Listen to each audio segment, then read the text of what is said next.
오늘의 말씀은 노아의 방주 이야기입니다. 구약 성경 중에 가장 재밌고 누구나 잘 아는 방주 이야기입니다. 하나님께서 노아를 택하시고 죄가 많은 타락한 관영한 세상을 물로 심판하신 이야기입니다. 이제 노아의 식구들이 방주에서 나오게 됩니다. 방주에 나온 사람은 8명이죠. 노아와 아내와 아들 셋과 자부 셋.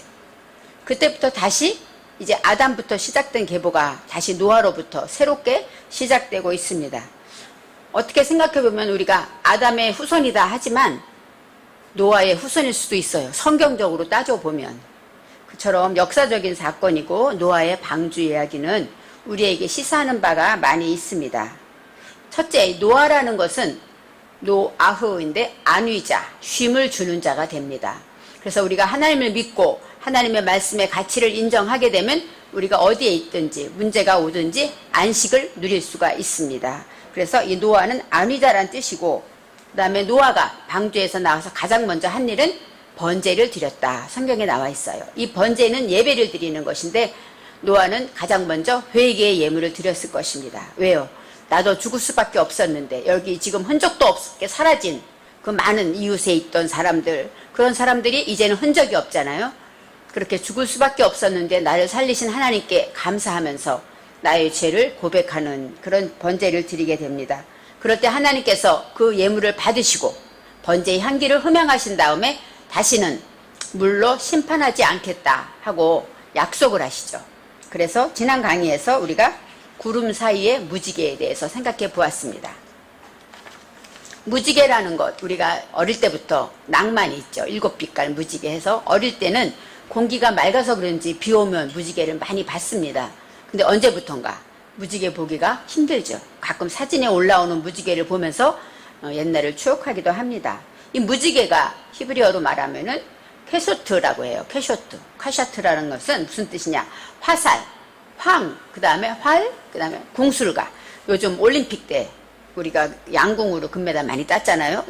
바로 이 관역을 놓고 그것을 쏴서 맞히는, 그것은 활을 잡는다는 것은 짐승을 잡는 것일 거예요. 그리고 또 덫을 놓다, 이런 이야기가 있습니다. 무지개라는 것은 덫을 놓는 것이에요. 그래서 하나님이 우리에게 약속으로 다시는 물로 심판하지 않겠다. 그리고 주신 무기가 무엇이냐면 덫이죠. 이 덫은 짐승을 잡는 데 쓰입니다. 그래서 이 덫이라는 것은 내 안에 많은 짐승들이 있죠. 내 죄의 성분들, 내 안에 혼돈하고 공허하고 무지할 때 많은 욱하는 것부터 시작해서 욕심과 또 미움과 시기와 질투, 모든 그 죄의 성분들이 다 우리 안에 짐승처럼, 벙어리처럼 말로 하지 못하고 몸으로 표현하게 되죠. 그런 모든 죄들을 어떻게 해요? 덫으로 잡아내는 것인데, 그것을 어디에 두었냐? 구름 속에 두었다고 합니다. 이 구름은 아난입니다. 아난이라는 것은 구름이고 증거하다, 대답하다, 그 다음에 또 낮추다, 실현하다, 겸손하다, 이런 뜻이 있어요. 그러니까 구름이라는 것은 하나님의 말씀에 응답이라는 뜻입니다. 그래서 구름 가운데 덫이 있다는, 무지개가 있다는 것은 하나님의 말씀 안에 우리가 무지개를 발견할 수 있다는 것이죠. 그런데 가난하고 낮아지고 겸손할 때 하나님의 말씀이 들린다는 것입니다. 그래서 구름 가운데 구름 타고 오시리라, 예전에 그래서 하늘에 구름이 온 세계, 지구는 둥근데 저 어릴 때는 높이 예수님이 구름 타고 오시면 온 세계 사람이 보겠지 했지만 아무리 생각해도 구름 타서 온 세계 사람이 볼 수 있는 시간은 안 되는 것 같아요. 그래서 이 구름이라는 것은 대답이고 응답이고 말씀입니다. 그래서 예수님이 우리 안에 오실 때 무엇으로 오십니까? 하나님의 말씀으로 오신다는 것이죠. 그래서 구름 타고 오시리라, 그 말씀이 제가 히브리어를 공부하고 이해가 되었습니다. 오늘의 말씀에서 이제 노아가 나온 다음에 노아의 식구들에 대한 이야기가 나옵니다. 노아의 식구들은 아들 셋이 있어요. 노아의 아내에 대해서는 나와 있지 않습니다. 나와 있지 않고 아들이 나오는데 18절 말씀에 방주에서 나온 노아의 아들들의 이름이 나옵니다. 노아의 아들들, 이렇게 생각해 보세요. 자식이 많은 자는 어때요? 전통에 화살이 많은 것처럼 성에서 부끄러움을 당하지 않는다 그랬어요. 그래서 예전에 자식이 많으면 속 썩이는 자식도 있을 거고, 그죠? 이해가 안 갔어요. 자식이 하나만 있어도 진짜 올바르게 잘 크면 그것이 자랑일 텐데 자식이 많으면 화살 같다. 그렇게 설명했는데 이 말씀에서 풀리는 것은 자식이 많다는 것은 빼인입니다. 이 빼는 뭐예요? 하나님의 말씀을 내 정신에 세운 것을 말해요. 그래서 자식이라는 것, 노아의 자식들, 그 얘기는 하나님의 말씀으로 안위 얻고 힘을 얻은 자에게 생겨지는 정신에 세워진 것이 무엇이냐? 셈과 함과 야벳이라고 나오는 것이죠. 자식이 많은 자는 전통에 화살이 많은 것처럼, 화살은 뭐 아까 말했죠. 하나님의 능력으로 짐승을 잡을 수 있기 때문에, 그래서 부끄러움을 당하지 않는다. 그 얘기는 뭐예요? 하나님의 말씀을 내 정신에 많이 세운 자는 어디 가서 어떤 문제를 만나도 부끄러움을 당하지 않게 하나님이 지켜주신다. 이런 뜻이 있습니다. 이제 아들들에 대해서 말할 때 하나님의 말씀으로 노아가 내 정신에 세운 것들이에요. 역사적으로 물론 노아의 아들의 이름이 있죠. 고유 명사마다 히브리어는 뜻이 있어요. 예수, 그것은 구원자, 그런 뜻이 있고, 모세, 물에서 건지다. 그 다음에 또 어떤 뜻이 있냐면 아담, 사람이란 뜻이지만 하나님을 닮다, 그런 뜻이 있어요. 이것처럼 이 셈과 함과 야벳은 다 고유명사이기 때문에 뜻이 있습니다. 첫 번째 아들 셈은 쉐임인데 그것은 명분, 이름을 말해요. 우리가 이름을 정하지만 제가 가끔 어떤 때는 아주 사형수라든가 못된 사람들 보면 이름은 되게 멋있더라고요. 부모가 태어나면 어떤 이름을 줍니까? 좋은 이름, 올바른 이름의 명분을 주죠. 그래서 사람마다 뭐 빛날 희, 현숙할 현, 뭐 아름다울 미 이렇게 좋은 글을 써주는 이름처럼 이 쉐임이라는 것은 명분으로 이름값을 하는 것을 말합니다. 바로 노아는 이제 구원받고 이제 새로운 삶을, 구원받은 삶을 살면서 올바른 일을 하기를 원합니다. 하나님 보시기에 모든 것을 감사해야지, 기도해야지, 이렇게 올바른 일을 할 때 바로 이름값을 하는 것입니다. 올바른 일을 한다는 것은 그럴 때 무엇이 생기냐면 함이 생기죠. 이 함은 어떤 뜻이냐면 따뜻하다, 덥다, 한낮에 정오에. 정오는 어떤 시간입니까? 바로 위에 햇볕이 있기 때문에 그림자가 없어요. 그래서 한낮에 뜨거운 것은 정오라고 말하잖아요. 그 얘기는 뭡니까? 하나님과 내가 하나가 되는 거예요. 일직선이 됐을 때 나에게 뜨거운 열정이 생기는 것이죠. 그래서 이 함이라는 것은 덥다, 열정을 가진 자를 말하고 있습니다. 하나님의 말씀으로 내가 올바른 일을 가지고 그 올바른 일을 하게 될 때 어때요? 열정이 생기죠. 마지막으로 야벳, 야파트라는데 야벳은 뭐냐면 넓게 열리다, 확장하다. 이제 하나님의 말씀에 명분을 가지게 되고 열정을 가지면서 하다 보니까 모든 것이 풀어지고 넓게 확장되었다. 이렇게 설명할 수 있습니다. 그런데 오늘 말씀에서 함은 가나안의 아비더라. 특별히 세 아들이 있어요. 오히려 셈이 예수의 족속 아닙니까? 후손인데 함에 대해서 성경은 말하고 있습니다. 왜요? 함이 저주를 받았기 때문일까요? 그게 아니라 성경은 함은 가나안의 아비다. 이 가나안이 어떤 뜻이냐면 아까 아난이 있었죠. 아난, 구름. 바로 겸손하다, 낮추다, 실현하다. 그것처럼 하나님의 말씀을 내게 적용할 때 어때요? 우리는 겸손해지고 낮아지고. 또 어떤 뜻이냐면 보찜 장수. 예전에는 보찜 장수가 없죠. 예전에는 많았지만. 그래서 요즘은 장사를 어때요? 가게에 놓고 하기 때문에 이해가 안 가지만 예전에는 보찜 장수가 보따리를 쥐고 어느 집에 들어가서 물건을 팔려면 어떻게 해야 됩니까? 내 자존심을 다 내려놓고 이것을 팔아야만 내가 집에 가서 아이들과 밥을 먹을 수가 있고, 그렇기 때문에 모든 자존심을 다 낮추고 겸손하게 낮아져서 물건을 파는 상인이라는 뜻이 있습니다. 그래서 이 가나안은 어떤 사람이냐? 하나님의 말씀으로 내게 적용해서 나를 낮추고 오직 하나님만 높이고 겸손하게 모든 환난과 연단을 통해서 낮아진 자를 말합니다. 그런데 함은 가나안의 아비다. 이 아비는 아부, 양육자라는 뜻이에요. 양육자는 뭐예요? 나의 조상이다, 또 선조다, 아니면 아버지다. 우리가 하나님을 아버지라고 부르죠. 어떤 사람은 왜 어머니는 없냐 그러잖아요. 이 아버지라는 얘기는 뭐냐면 아부는 나를 양육하시는 분이다, 이런 뜻이 있어요.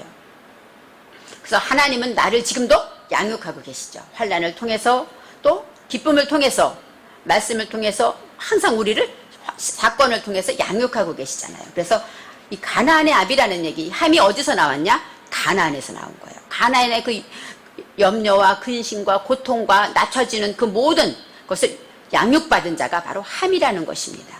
그래서 함이 왜 이렇게 중요하냐? 그 다음 장면에 함이 나오기 때문에 그렇죠.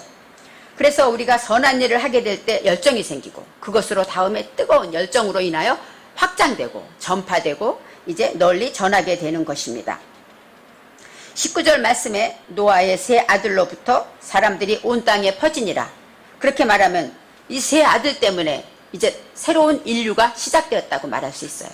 그렇지만 우리가 생각할 때 역사적으로 볼 때요, 우리나라에 어때요? 우리나라는 이 시대에 우리나라 사람이 살았잖아요. 그렇죠? 그렇기 때문에 이게 이스라엘의 역사이면서도 하나님의 글이기 때문에 하나님의 백성에게 주는 의미가 있다는 것을 알아야 합니다. 그래서 세 아들로부터 온 땅에 퍼졌다. 이 온 땅이라는 것은 콜 아레츠, 모든 땅이라는 거예요. 아레츠, 땅이라는 것은 어떤 의미냐면 하나님이 천지를 창조하셨다 할 때 하나님이 하늘도 만들고 이 땅도 만들었다, 이런 뜻도 있지만 하나님의 높은 사상과 또 우리의 마음밭을 얘기하는 것이에요. 땅이라는 것은 옥토에 비유할 때 어때요? 땅은 우리의 마음이죠. 그래서 우리의 마음밭을 말하기도 합니다. 그래서 세 아들로부터 온 땅에 퍼졌다. 그 얘기는 세 아들, 이 세 가지 이런 열매를 통하여서 우리 마음밭에 번성되게 되고 퍼지게 되고 또 점점 흩어지게 되었다. 이렇게 설명할 수가 있습니다. 이제 20절에 오늘의 말씀이 나옵니다. 노아가 농업을 시작하여 포도나무를 심었더니, 이렇게 나와요. 노아가 당연히 생각해 보세요. 농업을 하지 않았겠어요? 당연히. 그 다음 심을 게 뭐가 있겠어요? 여러 가지를 심었겠죠. 그리고 하나님이 또 씨를 주셨기 때문에 식물들이 많이 자랐을 것입니다. 여기에서 농업이라는 것이 아다마로 나와요. 아다마라는 것은 어떤 뜻이냐? 아담을 향해 있는 것이에요. 그래서 아담은 사상의 땅을 말합니다. 우리 마음의 땅인데 내 마음에 하나님을 향한 땅, 내가 하나님을 닮아가길 위안하고 하나님 말씀대로 살기를 원하는 그 마음밭, 그 땅을 말할 때 시작하였다, 농업을 시작하였다. 이 시작이 할랄입니다. 할랄. 이 할랄이라는 것은 할렐루야, 아시죠? 할렐루야. 그것처럼 할랄이라는 것은 어떤 뜻이냐면 마음의 땅을 향하여 상처를 받다, 찔림을 받다, 그리고 또 꿰뚫다, 이런 뜻이 있어요. 그래서 하나님이 이제 노아가 이제 어떻게 해요? 번성하고 이렇게 아들을 낳고 번성하게 되다 보니까 내 마음밭에 어떤 것을 받습니까? 찔림을 받는 일이 생기는 것이죠. 왜요? 우리는 날마다 죄를 짓기 때문이죠. 예전에는 깨닫지 못했던 죄가 깨달아지고, 아, 이것이 큰 죄구나, 하나님 앞에 이런 죄를 지었구나 하고 찔림을 받기 시작하였다는 것입니다. 노아가 찔림을 받고 그러면서 이제 모든 것을 해명하게 돼요. 하나님의 말씀으로 인하여 나의 죄를 발견하게 되고, 아, 이것이 하나님 앞에 어떤 죄인가 하고 해명하게 되면서 상처를 받게 된다고 말합니다. 찔림을 받아서 포도나무를 심었더니 포도주를 마시고 취하여, 21절에 나옵니다. 포도주를 마시고 취하여 그가 장막 안에서 벌거벗은지라. 노아는 의인입니다. 우리가 알다시피 하나님과 동행한 사람이고 철저하게 하나님 말씀대로 살고, 이제 그가 방주에서 나왔을 때 얼마나 거룩해졌을까요? 예전에도 하나님과 동행했지만 이제는 나 혼자 내가 사명이 얼마나 큰가 알았고, 이제 진짜 온전히 이 땅을 이 말씀으로 하나님의 뜻대로 살아야 되겠다 결심했는데 노아를 술주정뱅이로 만들었죠. 그런데 오늘의 말씀에 보면 포도주를 마시고 취하였다, 이렇게 포도주가 나옵니다. 아까 상처를 받았다, 포도나무를 심어서 상처를 받았다라는 얘기는 포도주를 마시게 됐죠. 이 포도주라는 것은 야한입니다. 야한이라는 것은 요나의 표적 나오죠. 요나의 표적. 바로 야한은 어떤 뜻이냐면 포도주를 우리가 담그게 되면 어떻게 됩니까? 발효가 돼요. 부글부글 끓습니다. 처음부터 먹는 포도주가 안 되죠. 버글버글 끓고 항아리 안에서 부글부글 끓고 그럴 때 어때요? 뚜껑을 닫아놓으면 거기서 꼭 참고 인내하게 됩니다. 그래서 나중에 달콤한 포도주가 될 때까지 참고 인내하는 것. 발효된다는 건 무엇입니까? 하나님의 말씀으로 부글부글 끓는 내 마음을 잡아 당기고 오직 하나님의 말씀으로 여러 가지 문제가 오지만 인내하고 참고 견디는 것이 바로 포도주의 의미가 있습니다. 요나의 표적밖에는 없다 한 얘기는 뭐예요? 요나처럼 참고 인내하며 발효돼서 달콤한 술이 될 때까지 발효되는 것, 그것이 바로 요나의 표적이라고 말할 수 있는 거예요. 그래서 포도주를 마시고 취하였다, 그 얘기는 뭐예요? 하나님의 말씀을 듣고 발효되어서 열심히 참고 인내하면서 살아갈 때 마시게 되었다, 취하였다, 똑같은 뜻인데 그것은 어떤 뜻입니까? 마시다, 술 취하다, 그런 뜻이 있어요. 그러니까 거기에 성령으로 흠뻑 취하다, 이런 뜻이 있습니다. 이제는 하나님의 말씀, 우리가 성령 충만하게 기도하고 나면 어떻습니까? 진짜 쇠술에 취하였다는 걸 이해하죠. 저희가 은혜를 많이 받고 회개하고 눈물 콧물 하고 나면 우리가 어때요? 새로운 사람이 된 걸 느끼잖아요. 생각하는 것과 말하는 것도 내가 내 정신이 아닌 것 같고, 우린 그런 체험을 한 번씩은 했습니다. 그렇게 새술에 완전히 취했을 때 장막 안에서 벌거벗었다고 말합니다. 이 장막이라는 것은 오할입니다. 오할은 어떤 뜻이냐면 장막 안, 빼토크, 가운데, 정중앙이고, 장막은 우리가 있는 거처를 말하죠. 거처를 말하기 때문에 하나님이 우리가 사는 그 삶의 현장에서 벌거벗었다, 이렇게 말합니다. 이 벌거벗다라는 것은 깔라예요. 깔라. 그래서 갈릴리란 동네가 있잖아요. 그것이 똥을 굴려내다, 그런 뜻이에요. 벌거벗다, 굴려내다. 내 속의 무지와 수치와 모든 것들을 굴려내게 되었다, 이런 뜻이 있습니다. 그래서 벌거벗었다라는 얘기는 바로 내 모든 허물과 죄를 다 누설했다. 그러니까 성령이 충만하면 내가 죄인데 예전에는 감췄던 것도 다 벗어내죠. 아, 내가 이런 죄를 지었어. 내가 이렇게 하나님 앞에 죄인입니다. 예전에 발견하지 못했던 죄를 다 발견하게 되었다라고 말하고 있습니다. 그래서 갈날이라는 것은 벗겨내다. 인식이 높아지면서 부끄러움을 개의치 않는 것이죠. 예전에 우리나라 평양이 부흥이 됐었잖아요. 그때 성령 받을 때 그때 놀라운 역사가 있었다고 합니다. 그들이 다 회개할 때 내 자식이 내가 바람 펴서 나온 자식 아무도 몰랐는데 그들이 회개하니까 하나님 앞에 나의 모든 죄를 드러놓다 보니까 놀라운 일이 벌어졌다는 것이죠. 아무도 숨길 수밖에 없었던 일들도 하나님 앞에 다 내려놓았다는 이야기가 있습니다. 이처럼 노아가 벌거벗었다라는 것은 내 모든 죄를 다 내려놓고 이제 하나님 앞에 모든 것을 부끄러움을 개의치 않아야했다, 이렇게 설명할 수 있습니다. 그래서 이제 하나님의 말씀으로 인하여 벌거벗었다. 히브리서 4장 12절에 이런 말씀이 있습니다. 하나님의 말씀은 살아있고 운동력이 있어 좌우의 날선 어떤 검보다도 예리하여 혼과 영과 및 관절과 골수를 찔러 쪼개기까지 하며 또 마음의 생각과 뜻을 감찰하시나니, 즉 노아도 이런 힘을 받은 거, 하나님의 말씀의 능력을 받은 거예요. 13절에 지으신 것이 하나도 그 앞에 나타나지 않음이 없고 오직 만물이 우리를 상관하시는 자의 눈앞에 벌거벗은 것 같이 드러나느니라. 바로 우리 속의 모든 죄와 허물들이 성령 충만함으로 다 드러나게 됐다는 얘기입니다. 하나님의 말씀이 성령 안에서 우리 안에 역사하실 때 이렇게 노아처럼 나의 모든 죄를 다 드러놓고 하나님 앞에 용서받는 놀라운 은혜를 받게 되는 것입니다. 그래서 이제 22절에 가나안의 아비 함이라고 나옵니다. 가나안의 아비 함이 그 아비의 하체를 보고, 그렇죠? 이 가나안의 아비, 아까 말했죠. 가장 가난하고 가장 어렵고 힘들고 낮추고 겸손한 거기서 양육받은 함, 뜨거운 열정을 가진 자가 제일 먼저 발견하는 것입니다. 바로 아비의 하체를 보았다. 이 하체가 뭐냐면 아라입니다. 아라는 어떤 뜻이냐? 벌거벗게 하다, 폭로하다, 불쾌하다, 치욕, 창피, 그런 뜻이 있어요. 그런데 이제 아라에서 여기서 보면은 창세기에 뱀이 나오죠. 뱀이 저주를 받을 때 아룸이라는 단어가 나와요. 그 얘기는 뭐예요? 부끄러움이, 내 속의 무지가 다 드러나는 것이 바로 저주라고 말하는 것이죠. 이것처럼 벌거벗다라는 것은 하나님의 말씀으로 양육받음으로 내 속의 모든 것을 폭로하게 될 때, 그럴 때 어떻게 됩니까? 우리가 할아버지가 나이 많은 할아버지가 손주가 수염을 땡겨도 어때요? 하하하 웃잖아요. 왜요? 사랑하기 때문에, 또 높은 자이기 때문에 그래요. 또 아기를 안기 위해서 어른들이 무릎을 꿇고 아기를 안는 것은 내가 더 높은 자가 낮은 자를 섬기고 안는 것 마찬가지입니다. 가나안의 아비도 바로 이처럼 어려움을 겪고 환난을 겪고 낮아지고 낮춰진 심령이기 때문에 모든 문제를 빨리 발견하게 된 것이에요. 그래서 열정을 가진 자가 문제를 발견하죠. 우리도 그래요. 어떤 일을 할 때, 무슨 똑같은 일이 있을 때 교회에서도 그렇습니다. 가장 교회를 사랑하는 사람, 열정 있는 사람이 그 일을 합니다. 누구나 다 일해야 되는 건 알아요. 그런데 가장 뜨거운 자가 그 일에 달려들잖아요. 우리가 우리나라의 독립을 위해서 애쓰고 고생하고 생명을 바친 사람들이 다 무엇입니까? 열정 있는 자들이었어요. 나라를 사랑해서 목숨을 뒤로하고 나간 자들이 그런 일을 한 것처럼 이 함은 그렇게 뜨거운 사람입니다.